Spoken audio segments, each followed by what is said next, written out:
dia a todos. Hoje nós iremos defender o nosso trabalho que tem como tema o processo de produção da farinha d'água, seus subprodutos e discursos da química e da linguagem tradicional. A aproximação e significação dos conceitos atribuídos por agricultores do município de Santo Antônio dos Santos. Nossa equipe é formada pelo professor João Paulo, que é o nosso coordenador, bolsista Camille Malafaia, eu, José Wilke e Samuel Marcos.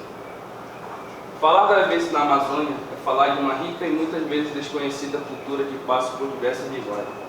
Às vezes pouco compreendida e outras vezes desconexa dos estudos acadêmicos amplamente divulgados. Então, aqui a gente destaca que a nossa região era muito rica, né?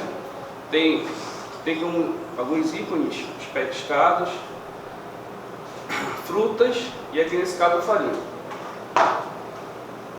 Neste sentido se destaca um produto altamente consumido na região, a farinha da água e seus subprodutos, que são goma, tucupi, beiju, tapioca e arapá.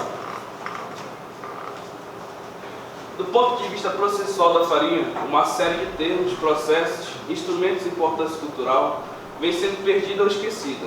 Nos últimos anos, por isso se fez realizar uma atividade de reconhecimento dessas práticas, principalmente pelo discurso de termos empregados pelos agricultores, que do ponto de vista linguístico é riquíssimo, entretanto muitas vezes desconectadas dos termos usados em sala de aula e no meio acadêmico. Por que se tem isso? Porque existe sempre uma polarização entre conhecimento popular e conhecimento científico. Então nosso objetivo aqui é conciliar os dois. A farinha é o derivado obtido da mandioca, que é um dos produtos mais amplamente difundidos no país, sendo consumida de diferentes maneiras em todas as regiões do país. Aqui na nossa região a gente se come farinha com tudo, né? Farinha com açaí, farinha com peixe, farinha com pizza, farinha com melancia, né? É assim lá. Na região amazônica a farinha é tida como uma herança cultural, no qual seus processos são ensinados de geração a geração e produzida de forma artesanal. O objetivo geral é investigar os discursos dos agricultores produtores de farinha d'água e seus subprodutos e associá-los ao termo utilizado na disciplina de química. Objetivos específicos: apresentar a relação direta dos saberes tradicionais com o conceito de termos da química envolvidos no processo de produção da farinha d'água. Contextualizar os conteúdos abordados em sala de aula com a realidade prática da produção de alimentos típicos amazônicos. E por fim, montar um glossário comparativo e disponibilizá-lo à comunidade escolar no formato de e-book. Nossos procedimentos metodológicos. O nosso universo amostral. É importante ressaltar que a pesquisa foi desenvolvida nas periferias da zona urbana do município de Santo Antônio dos Santos, em um assentamento rural, localmente conhecido como sindicato, uma área do município onde a atividade agrícola é referência. Para este trabalho foi selecionada uma única propriedade de família de produtores de farinha d'água, levando em consideração os seguintes aspectos: a acessibilidade ao local, a disponibilidade dos agricultores e o cronograma de produção de farinha. Essa família possui um total de 8 agricultores. Também nós observamos que essa família é liderada por uma mulher, então nós temos uma liderança matriarcal. Para a coleta de dados e da relação de saberes, foi realizado com auxílio de aparelhos celulares, descritos e tabulados em quadros produzidos no editor de texto do Word. Resultados preliminares. Por que eu digo resultados preliminares? Porque o nosso processo ainda está em andamento, tá bom? Também é importante ressaltar que o processo da farinha foi 100% artesanal. Aqui nós também detectamos 9 processos, que é o plantio, o arranque da mandioca, descascar, pubar, cevar, espremer quando se espreme já tem um subproduto, peneirar também quando se peneira já tem um subproduto, escaldar, torrar e por fim nós temos a farinha. Instrumentos. Antes de falar de instrumentos, não falar de locais. A roça é tido para os agricultores como um local de onde se extrai a matéria-prima, né? E a casa de farinha onde tudo vai ser usado. Os insumos, as técnicas. Os instrumentos, aqui na figura A nós temos a peneira. Na figura B temos a prensa. Na C nós temos o ralador e a gareira. E na D nós temos o forno. Entre esses instrumentos, tem os outros instrumentos primários, que são a cuia, o remo, que serve para mexer, e o saco de fibra, que serve para armazenar. Aqui nós iremos comparar, nós iremos relatar a fala da agricultora com o que diz a Embrapa. Para plantar, primeiro a gente prepara a terra, capinando, fazendo coivara para poder plantar a maniva. Aprendi com a mamãe que a maniva tem que ser plantada com o olho para cima, senão não cresce. Isso é agricultura. A Embrapa diz que para a produção da mandioca é necessária a presença de umidade no solo e pH adequado, necessários para a brotação da maniva e enraizamento. O arranque. Antes de arrancar, tem que limpar o pé da maniva, aí a gente corta e deixa só um pedaço do tronco para puxar. O talo que a gente aproveita para replantar, dá para arrancar com 8 meses, 1 ano, só não pode deixar muito tempo. Palavras da agricultura. A Embrapa diz que leva-se em consideração também as condições do solo e clima, que determinam as facilidades e dificuldades ao arranque das plantas. Descascar. Para descascar, sempre tira a casca grossa, senão a farinha fica cheia de farelo. Meu pai não tirava a casca grossa, ele só raspava. Ele dizia que assim dava mais goma.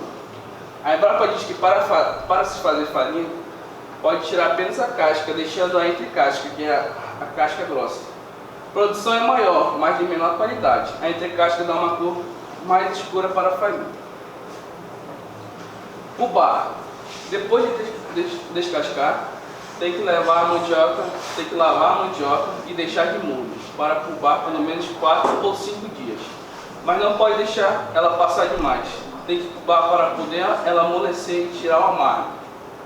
A Embrapa diz que nesse processo seu objetivo é diluir o ácido cianídrico presente nas raízes e fermentar, tornando assim em uma massa. A mandioca é colocada em água para macerar por um período que depende da variedade de temperatura e da água.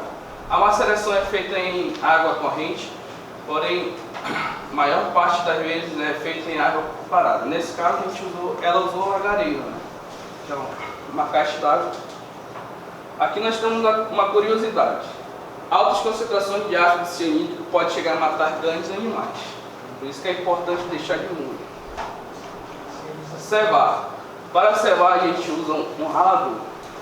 Ela disse que antes eles usavam na roda, né? Não usavam muito braço. Mas agora a gente tem esse motor velho que ajuda a cevar mais rápido. A gente ceva porque fica mais fácil de peneirar depois. A Embrapa diz que esse processo é de trituração, que é realizado por meio do triturador. Prensar. Na prensa é só tirar o caldo da massa cevada. Do caldo a gente deixa sentar alguns dias para poder tirar o tucupi e a goma. Antes a gente prensava no tipiti, mas faz tempo. A Embrapa diz que a massa passa em seguida para a prensagem, para retirar o máximo de umidade da massa, ficando mais fácil o processo posterior de secagem. Do processo de passagem da massa, o excesso de umidade é eliminado por uma certa quantia de material sólido, que se recupera por decantação ou sedimentação, ou ainda como relata a agricultora, sentar. Desse processo se extrai um caldo que possui parte líquida e parte sólida, dando origem aos subprodutos tucupi e aguma. A Embrapa diz que para o tucupi se tornar propício ao consumo é necessário levá-lo à fervura para o processo de pasteurização, interrompendo assim o processo de fermentação, além de eliminar o ácido cianídrico em excesso por meio da evaporação. Peneirar. A peneira serve para deixar a massa na forma da farinha.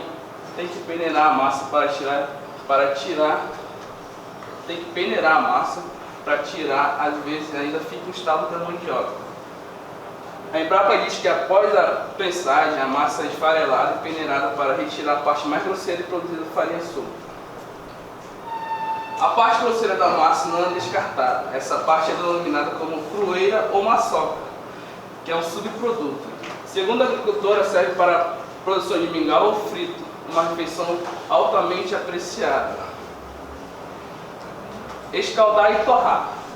Primeiro a gente escalda, só um pouco, que é para esquentar um pouco de massa. E depois vai colocando mais massa, Depois tem que mexer o remo bastante, senão ela não torna por igual e acaba queimando. A Embrapa diz que o processo é conhecido como desidratação total e torragem. Depois da torração é colocado em recipiente para esfriar e terminar de secar. O forno pode ser feito de chapa de ferro, redondo em volta de pedras juntadas com barro. O calor é provido por lenha colocada debaixo do forno. A massa é mexida manualmente com remos. Essa é a fase que exige maior experiência e atenção, pois são muitos detalhes para um processo bem sucedido. Intensidade do fogo, rapidez no mexer e a quantidade de massa e o ponto certo da farinha. Aqui nós montamos um pequeno glossário com alguns termos, né? A casa de farinha. O que é a casa de farinha para nós? A casa de farinha é um local onde se prepara, onde tem a preparação dos processos com utilização dos instrumentos técnicos e insumos específicos. É quase um laboratório, né? Sentar, processo de separação de mistura que é relativo a decantar ou sedimentar. A intenção é relatar a separação da parte líquida do tucupi, da sólida que é dura. Coivar, o processo de carbonização do material vegetal da limpeza da roça. O principal intuito, além da limpeza, é a correção do pH do solo por meio das cinzas geradas da queimada. Uma prática muito usada em pequenas roças. E as nossas considerações finais. Uma das principais constatações é que os saberes presentes em simples processos, como a produção da farinha, são inteiramente relacionados com conteúdos vistos em sala de aula no ensino médio, e o que torna cada vez mais significativa a aprendizagem. Outro resultado que a gente não esperava é esse. Considera-se ainda que a farinha, seus produtos, ensinamentos, técnicas, representam muito mais que um produto comercial. Representa identidade, herança cultural e união familiar, uma vez que a produção envolve toda a família, onde os conhecimentos ali gerados são compartilhados, construídos e repassados coletivamente, o que vai muito além da agregação de valor comercial, esse produto tão comum em nossas vidas. Nossos agradecimentos à FAPENA pelo apoio da concessão das bolsas, à Escola Estadual Santo Antônio, à família Ortega pela recepção em sua propriedade, o seu condição carinhosamente conhecido, né? Aos nossos pais e responsáveis e aos demais envolvidos, nosso muito obrigado.